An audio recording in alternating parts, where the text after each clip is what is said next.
आपने सभी ग्रंथों में भगवान का निरूपण तो किया है, पर एक भगवान का विस्तृत ग्रंथ आपने नहीं लिखा है जिसमें केवल भगवान की विशेष रूप से चर्चा हो, भगवान का चरित्र का चर्चा हो।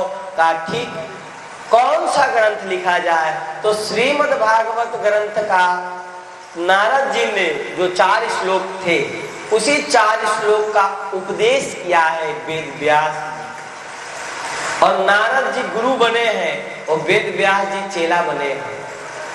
तो नारद जी के जो इतने बड़े बड़े चेला है, पता है, नारद जी के चेला वेद व्यास जी, नारद जी के चेला वाल्मीकि ऋषि, नारद जी के चेला ध्रुव जी, नारद जी के चेला प्रहलाद जी। अरे नारद जी के बड़े बड़े चेला है, नारद जी के चेला पूरे संसार में प्रसिद्ध है, समझ। तो इतने बड़े बड़े नारद जी के चेले हैं। सोचो वेद व्यास स्वयं नारद जी के शिष्य बने और उन्होंने श्रीमद् भागवत कथा को नारद जी से प्राप्त किया है, और उसी श्रीमद् भागवत कथा को 18,000 श्लोकों में 12 स्कंद में उन्होंने परिणित किया।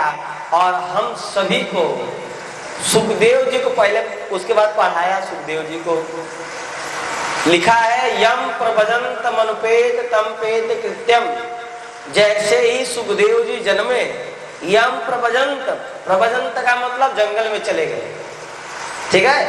और जैसे ही जंगल में गए, इसका मतलब देखो सुखदेव कोई इंसान का नाम नहीं, मैं पहले बता रहा हूं, सुखदेव कोई इंसान नहीं, कोई मनुष्य नहीं है, वो भगवत स्वरूप परम सिद्ध महापुरुष है जो प्रकट होते ही अपने स्वरूप को बढ़ा करके चले गए। और ऐसे सिद्ध है, पेट में से सिद्ध है, पेट में से, उनको बाहर आके सिद्धि की जरूरत नहीं है, अपने स्वरूप को छोटा बना के ही माँ के पेट में 12 वर्ष रह गए।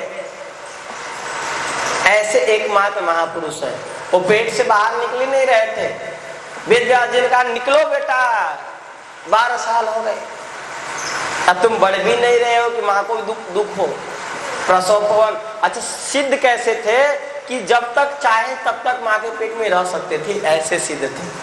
मतलब ऐसे सिद्ध थे कि चाहे तो 50 वर्ष तक माँ के पेट में ही रह सकते थे, ऐसे सिद्ध। सोचो क्या विलक्षण कार्य। आप कहेंगे कि भाई कलिकाल में भी कुछ ऐसी सिद्ध महापुरुष प्रकट हुए, गोस्वामी तुलसीदास जी। देखो बालक प्रकट होता है तो दांत लेके नहीं आता है, पर उनके मुंह में 32 दांत थे। गोस्वामी तुलसीदास जी के मुंह में 32 दांत थे।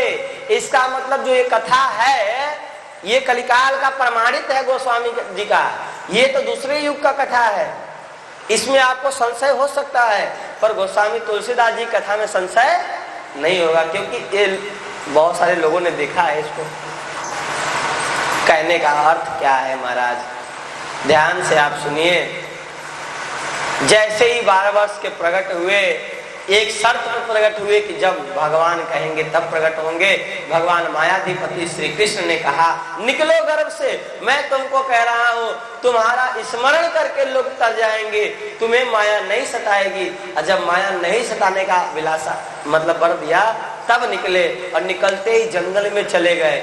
जब इन्होंने 18,000 श्लोक भागवत लिख दिए, पढ़ाने का इच्छा हुआ कि किसको पढ़ाएं, इसका अधिकारी सुखदेव है, तो सुखदेव जी के पास अपने चेले भेजते अगल बगल लकड़ी लेने के लिए, जाओ वहीं श्लोक जोर जोर से चिल्लाना ताकि सुखदेव जी के कान में पड़े।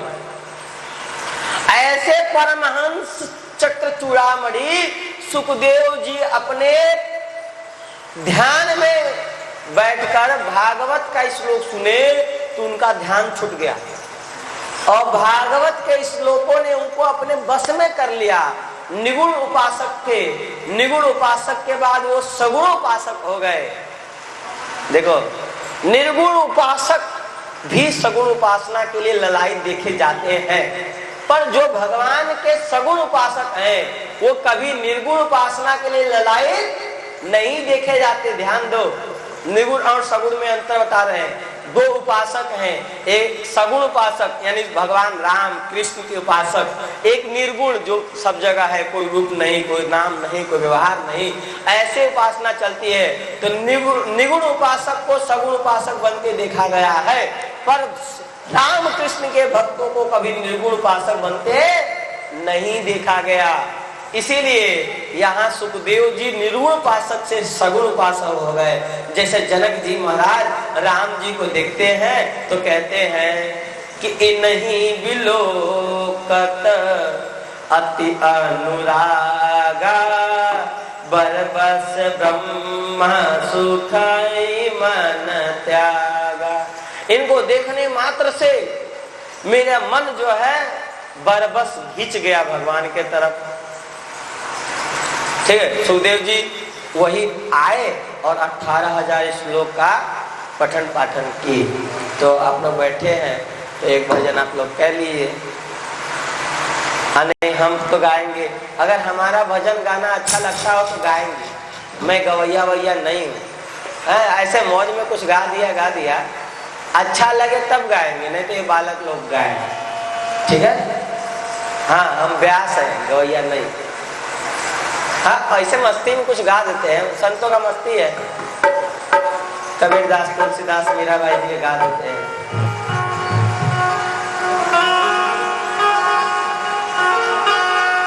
एक भजन सुन लो, ये लोग बैठे हैं।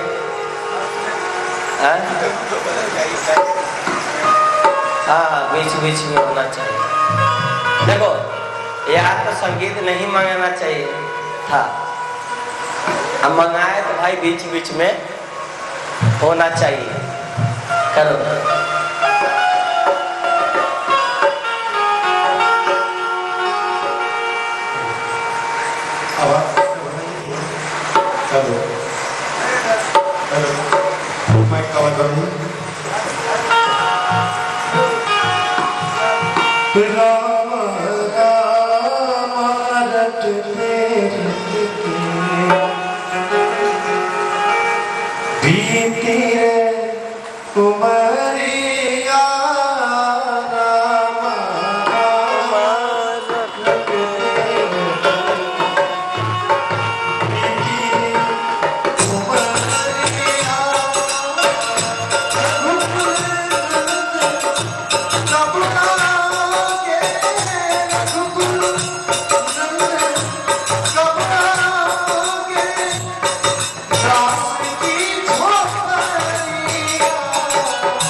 Shut